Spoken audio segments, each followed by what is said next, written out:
today. We had a long day. We had a very dramatic day. You were writing exams. I take it you weren't studying taxation law. No. Okay.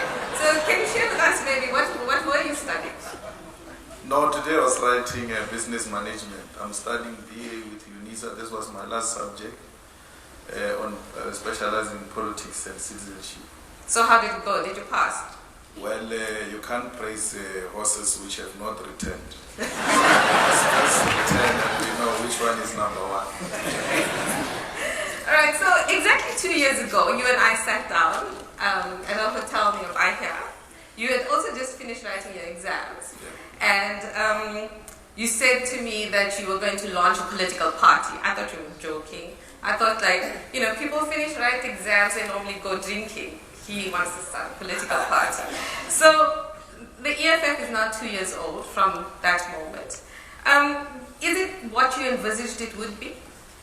Well, the EFF is an organization that continues to make us very proud because we knew that South Africans are looking for an alternative. And the EFF, within a short space of time, contested elections.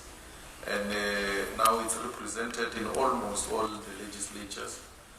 Busy now preparing for local government elections. From April up until now, I've not addressed less than 30 communities with less than 1,000 people participating in those meetings.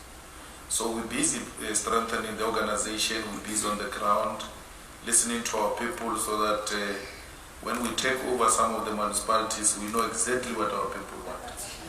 Okay, so I must admit that when we did do that interview, I wondered whether you were doing this out of revenge and anger because of the way you were expelled. And you did put up one heck of a fight to get back into the ANC. And then when it was clear that you couldn't get back in, you then decided to launch the Economic Freedom Fund. You were very angry, weren't you? Well, there's a difference between anger and disappointment. I was disappointed. It couldn't be anger because there is no anger that can be sustained for 2 years. This is what I think is a brainchild of the ordinary masses on the ground who said we want an alternative to the ANC. And we were of a view that we must form a non-governmental organization which will agitate for economic freedom and it should not be politically aligned. But the response on the ground was such that you are wasting our time, we need an alternative and that alternative should represent the working class. So what you're doing is what you did is exactly what Zimbabwe is not doing. He dragged out his departure from COSATU. So he's basically on a mobilization drive. Whereas you said, okay, I'm out, what I'm doing is I'm launching a political party, and you did it. And it took on a life of its own. He will do it. He's got no option. So you're not worried that he's gonna compete for your constituency? There's a difference between forming a political party and a union. And even if Vavu was to form a political party, there will never be a threat to the EFF because the mobilization at the level of a union is such that you are confined to shop floor politics, and capital by its own nature organizes people into one place. You already find them organized by your enemy called capital. Unlike politics. Political formations, you have to go to villages and then do door to door and ask people to come to a meeting. After speaking to thousands of them through a door to door, all of them confirming they will come to a meeting. On the day of the meeting, they don't come. And if you've got a big ego, you'll then be demoralized and then pull out of it. But it needs experience, it needs a determination, it needs you to soldier on and continue to sell the message. Because what matters is not an individual, it's whether you've got the message. People want the message. Okay. So you've been going for 2 years now. You've made a lot of noise on the political scene. You've provided a lot of color to the political scene. But in your view, what substantive has the EFF achieved in the time it's been alive? The EFF has provided an alternative policy perspective to the country, including to the ANC. It is the only socialist party that speaks about socialism openly in parliament.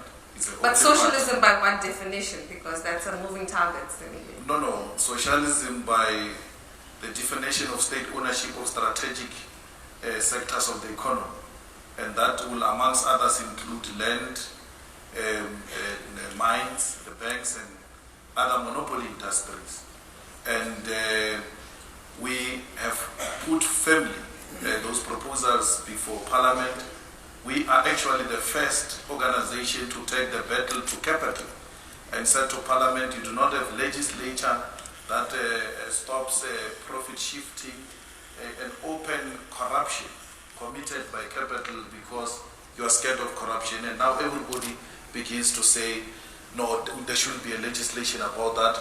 We spoke about the conditions of workers, not only in the mining sector, the workers who are working in the restaurants, the security guards, the domestic workers, farm workers, family, unashamedly spoke on their behalf in Parliament.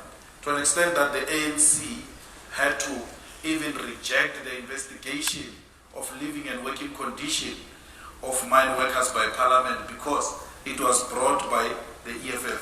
Things that they were not doing. Actually, they were engaged in elitist type of politics which ordinary masses on the ground could not relate with. And now masses can relate with those politics. That's why the Parliament channel is so popular now, because the masses feel represented. They begin to say, we are represented. I want to watch because the likelihood is that my issues may be discussed by Parliament. So a lot of people thought initially that the EFF may be a kind of a carbon copy of the ANC, but for angry people and people who are disappointed. Even in the election last year, you found people who were really angry with the ANC and couldn't, in good conscience, vote ANC because of the kind of scandals and stories of corruption associated with the ANC now. So you came out of the ANC, the ANC's mutated baby. So that's why people kind of thought, okay, So, but do you think that's sustainable? Well, those who were angry are people like Hope. That's why they disagreed and then had to disappear. Because when the anger subsides, then your purpose disappears. Because you are formed for angry purpose. So we are formed on ideological basis. To an extent that we even wrote a founding manifesto, which COPE doesn't have, to articulate what we represent. So even if Malema tomorrow is happy and is now ready again to kill for Zuma, there will be people who remain loyal to the document called the founding manifesto.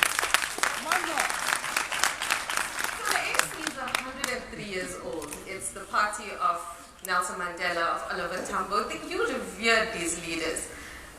There must be part of you that's still a bit heart-sore that you couldn't follow, in the succession of that legion of really heroic people that the party would not and will now never be handed over to you.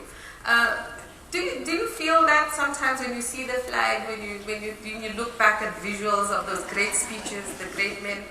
Well, we're following in their footsteps on a different organization called the EFF, and not only Nelson Mandela, because he was not the only one who fought for freedom. We're following in the footsteps of Zimbabwe. We're following the footsteps of Steve Biko.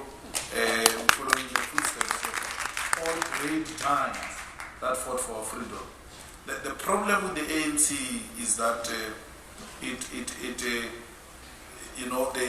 indoctrinate people to an extent that you think it is only them in South Africa and everybody else doesn't exist. And you come to realize that once you are outside that, yes, we've been denied a region.